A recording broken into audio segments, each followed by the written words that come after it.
ดีและก็สวัสดีเด้อพ่อแม่พี่น้องเนาะ FC เบิร์ดสุขุสุคนวันนี้ก็มาพบมาพอกับสาวตะวันอีกแล้วพี่น้องนี่เนาะก็สิเป็นเวลาหลายเดือนหลายปีก็ว่าได้เนาะพี่น้องตอนนี้ก็กลับมาลงคลิปปกติแล้วพี่น้องเอ้ยเนาะผู้ใดที่ว่าจำสาวตะวันได้ก็ทักทายกันเข้ามาหน่อยเด้อพี่น้องเด้อเป็นกำลังใจให้สาวตะวันคือเก่าหน่อยเด้อเนาะตอนนี้เฮาอยู่ที่ประเทศไทยเนาะพี่น้องเนาะเพราะว่าเฮาลงมาทำงานเด้อพี่น้องเนาะอันนี้เฮาก็สิชี้แจงกันก่อนพี่น้องเอ้ยก่อนอื่นเบิดเนาะก่อนสิอธิบายค่าตั้งกล้องพี่น้องเอ้ยตอนนี้นะเนาะยังแบบว่าเวลาตั้งแล้วมันล่มเนาะพี่น้องเนาะอันนี้บ่ได้แม่นว่าข้ออ้างข้อหยังแต่ว่าอธิบายให้ฟังเนาะเพราะว่ามันเป็นอ่าราคามัน74 บาทพี่น้องเอ้ยเนาะบ่ฮอด100อันนี้ตอนนี้ก็คือแบบยังมีแบบบ่สะดวกในการถ่ายเนาะได้เอามือจับเอาคือเก่าพี่น้องเอ้ยโดยโอเคพี่น้องสั่นกลับไปอธิบายไปบอกไปเว้าให้กันได้ฮู้ได้เห็นเลยเนาะพี่น้องเนาะโอเคโอเคพี่น้องเอ้ยเนาะตอนนี้เฮาก็สิมาต่อเล่าอธิบายที่ว่าทุกไปสาเหตุกันไปกันมาเนาะพี่น้องเนาะผู้ใดที่ว่าจำสาวตะวันได้เนาะว่าแล้วก็เว้าอีกก็ทักทายสบายดีคอมเมนต์เนาะกดไลค์กดแชร์กดติดตามให้เด้อ FC เบิดสุขุทุกคนเนาะก็ว่าจะเป็น FC ใหม่หรือว่า FC เก่าก็ยินดีต้อนรับเนาะ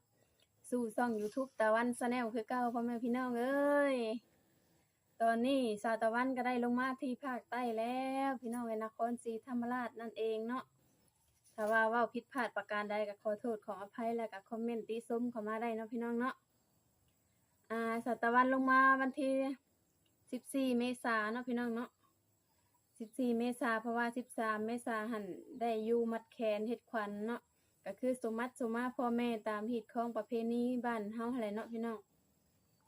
แล้ววันที่14สาวตะวันก็ได้เดินทางไปประเทศไทยก็คือประเทศที่เฮาเว้าอยู่เดี๋ยวนี้แหละเนาะแล้วก็วันที่14เดินทางพี่น้องวันที่14แล้วก็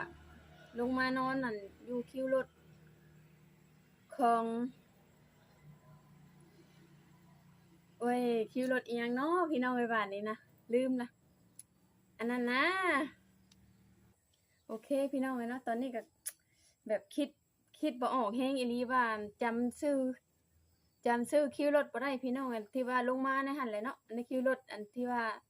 ในกรุงเทพนั่นแหละจักอีหยังแหละลืมว่าแต่ลืมคักลืมแน่พี่น้องเอ้ยเนาะแล้วก็ตื่นมา6 โมงเนาะ6 โมง 12 นาที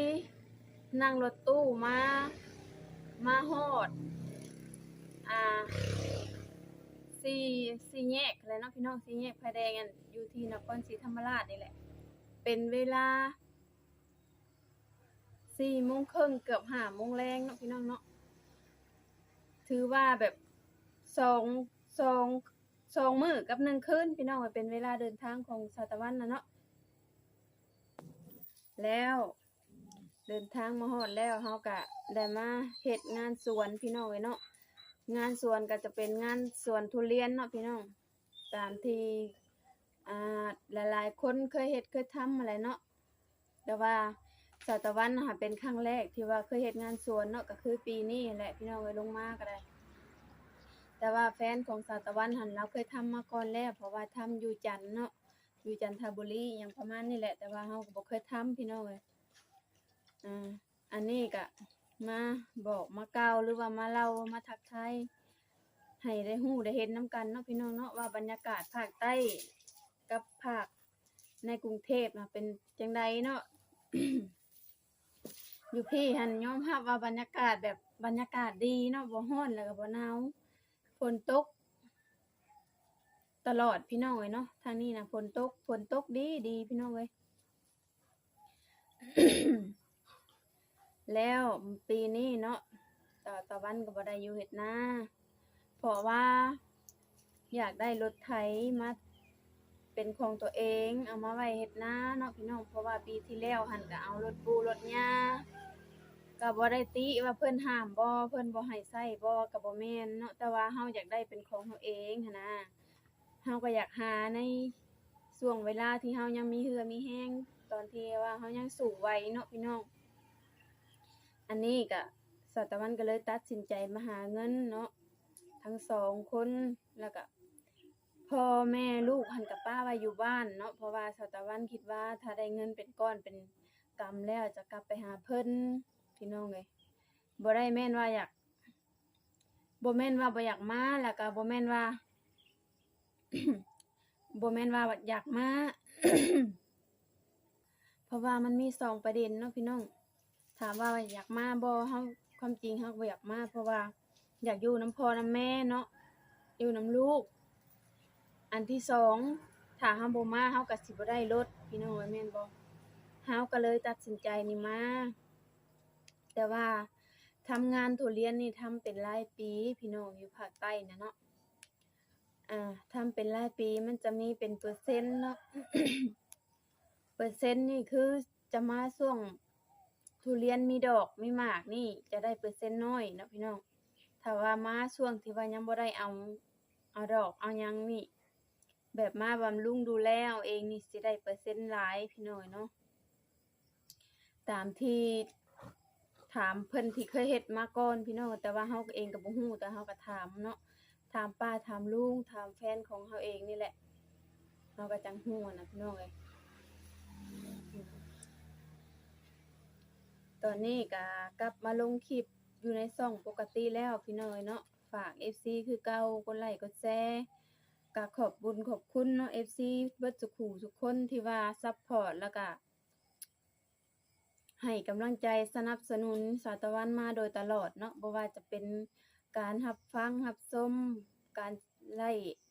กดไลค์กดแชร์ทักทายสวัสดีคอมเมนต์กันเข้ามาเนาะพี่น้องเนาะก็ขอบคุญขอบคุณ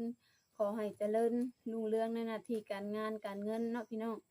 สุขภาพร่างกายแข็งแรงเนาะปราศจากโรคภัยไข้เจ็บพี่น้องเอ้ย FC เบิดทุกผู้ทุกคนบ่ว่าจะเป็นฝั่งลาวฝั่งไทย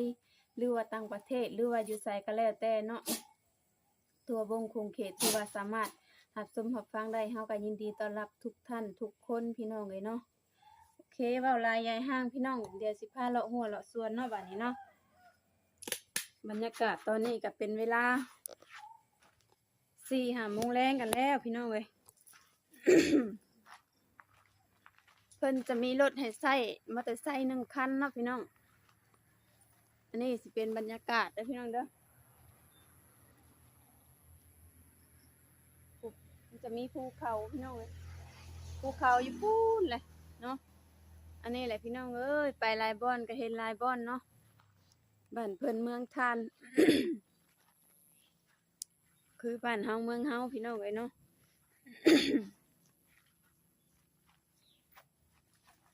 มาพี่สิงโต พี่น้องเอ้ยไปเลาะไปส้มบางหัวบางส่วนน้ำกันเนาะอยู่พี่มันก็ดีอีกแบบอย่างหนึงเนาะพี่น้องดีแบบที่ว่าห้ามบ่ได้เช่าห้องบ่ได้ซื้อข้าวบ่ได้เสียค่าน้ำค่าไฟพี่น้องเอ้ยอันนี้จะเป็นสวนทุเรียนเนาะจะยาวลงไปถึงพูนเลยพี่น้องเอ้ยเนาะแล้วก็บรรยากาศอยู่ในสวนก็สิประมาณนี้แหละพี่น้องเอ้ยผู้ใดเห็นก็กดไลค์กดแชร์กดติดตามเนาะเป็นกำลังใจให้สาวตะวันคือเก่าหั่นแหละพี่น้องเอ้ย